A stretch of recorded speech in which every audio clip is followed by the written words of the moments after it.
Contrairement aux idées reçues, c'est pas les pâtes ou le riz qui vont vous caler. Ce qui va véritablement vous caler, ce sont les fibres. Lorsque vous mangez des aliments riches en fibres, comme les haricots, vous les avalez, ça passe dans l'œsophage, ça va dans l'estomac, l'intestin grêle et puis le côlon. Et la particularité des fibres, c'est qu'elles ne vont pas être digérées par le côlon. Elles vont donc se retrouver juste ici et être mangées par vos bactéries du microbiote. Vous avez ce qu'on appelle communément la flore intestinale. Donc vos bactéries, elles se nourrissent des fibres et elles vont créer une nouvelle substance qu'on appelle des acides gras, juste ici. Et ces acides gras, ils ont un pouvoir extraordinaire. Ils vont passer dans la circulation sanguine, remonter jusqu'au cerveau et envoyer un puissant message de satiété. Donc, si vous voulez ne plus avoir faim, tenir dans le temps, être en bonne santé et même perdre du poids, vous devez absolument miser sur les fibres. C'est en consommant des fibres que vous aurez moins faim, que votre microbiote sera en meilleure santé et que vous perdrez du poids tout en mangeant plus. Car l'idée dans un rééquilibrage alimentaire, c'est de ne pas vous affamer. Vous pouvez manger en grande quantité ces fibres, ça ne pose aucun problème. Je vous rappelle que les recommandations sont de consommer entre 20 et 40 grammes de fibres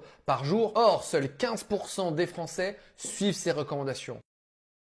Alors là, je le rejoins complètement. Il faut manger un maximum de fibres pour se sentir en forme et comme il le dit, pour faire un bon rééquilibrage alimentaire. Et il ne faut pas oublier, en fait, tout le monde ne le sait pas, mais l'intestin est notre deuxième cerveau. Il faut l'entretenir. C'est vraiment très important. Et en effet, ça commence par la nourriture qu'on mange. Donc les fibres, ça fait éliminer, donc ça nettoie nos intestins et ça, c'est très important. Donc vous allez retrouver un maximum de fibres donc dans les légumes suivants. Donc les artichauts, les brocolis, les carottes, les épinards, les poireaux, les choux de Bruxelles et les petits pois. Donc ça, c'était pour les légumes. Maintenant, je vais vous citer des fruits. Donc il y a des pommes, donc avec la peau, très important. Les poires, les framboises, les oranges, les figues, les pruneaux et les kiwis. Dans tout ce qui est céréales complet, donc tout ce qui est pain complet, le riz complet, les pâtes en blé complet bien sûr, les flocons d'avoine, très important à ne pas oublier.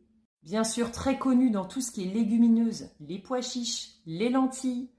Nous avons les haricots rouges ou noirs, oui d'accord, les pois cassés. Tout ce qui est graines et fruits à coque, donc vous avez les noix, les amandes, les graines de chia, les graines de lin. Vous allez également avoir la patate douce, le maïs et l'avocat. Donc dans tous ces aliments, il y a des fibres. Donc n'hésitez pas à en consommer un maximum pour votre santé. C'est vraiment très important. Bien sûr en variant avec d'autres aliments, parce qu'il ne faut pas non plus manger que ça.